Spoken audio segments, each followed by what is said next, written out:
Cerita Abu Nawas dan Botol Ajaib.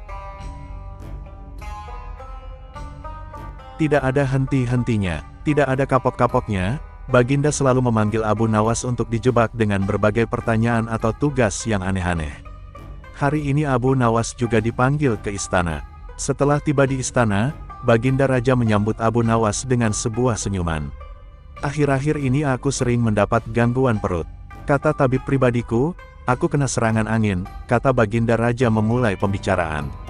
Ampun tuanku, apa yang bisa hamba lakukan hingga hamba dipanggil, tanya Abu Nawas. Aku hanya menginginkan engkau menangkap angin dan memenjarakannya, kata Baginda. Abu Nawas hanya diam, tak sepatah kata pun keluar dari mulutnya. Dia tidak memikirkan bagaimana cara menangkap angin nanti, tetapi ia masih bingung bagaimana cara membuktikan bahwa yang ditangkap itu memang benar-benar angin. Karena angin tidak bisa dilihat, tidak ada benda yang lebih aneh dari angin. Tidak seperti halnya air, walaupun tidak berwarna tetapi masih bisa dilihat. Sedangkan angin tidak. Baginda hanya memberi Abu Nawas waktu tidak lebih dari 3 hari. Abu Nawas pulang membawa pekerjaan rumah dari Baginda Raja. Namun Abu Nawas tidak begitu sedih. Karena berpikir sudah merupakan bagian dari hidupnya, bahkan merupakan suatu kebutuhan. Dia yakin bahwa dengan berpikir akan terbentang jalan keluar dari kesulitan yang sedang dihadapi. Dan dengan berpikir pula ia yakin bisa menyumbangkan sesuatu kepada orang lain yang membutuhkan, terutama orang-orang miskin. Karena tidak jarang Abu Nawas menggondol sepundi penuh uang emas hadiah dari Baginda Raja atas kecerdikannya. Tetapi sudah 2 hari ini Abu Nawas belum juga mendapat akal untuk menangkap angin, apalagi memenjarakannya. Sedangkan besok adalah hari terakhir yang telah ditetapkan Baginda Raja. Abu Nawas hampir putus asa. Abu Nawas benar-benar tidak bisa tidur walau hanya sekejap. Mungkin sudah takdir, kayaknya kali ini Abu Nawas harus menjalani hukuman karena gagal melaksanakan perintah Baginda. Dia berjalan gontai menuju istana. Di sela-sela kepasrahannya kepada takdir ia ingat sesuatu, yaitu Aladin dan lampu wasiatnya. Bukankah jin itu tidak terlihat? Abu Nawas bertanya kepada diri sendiri.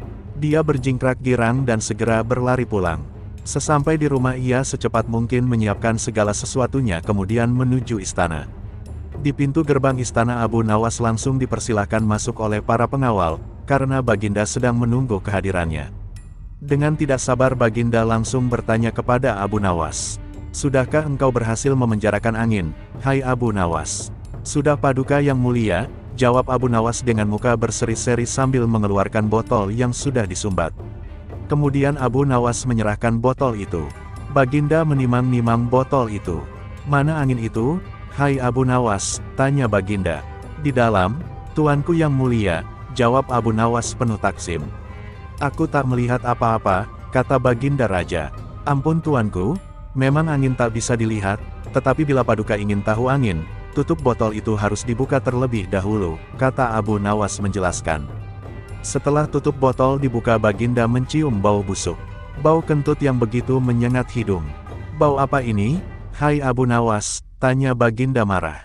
Ampun tuanku yang mulia, tadi hamba buang angin dan hamba masukkan ke dalam botol.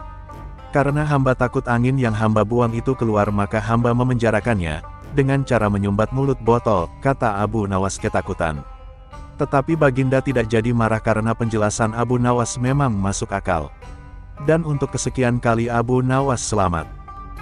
Demikian cerita kali ini. Jika Anda menyukai cerita-cerita seperti ini, silakan like, bagikan dan subscribe channel kami, agar kami lebih semangat membuatkan konten seperti ini untuk Anda. Terima kasih.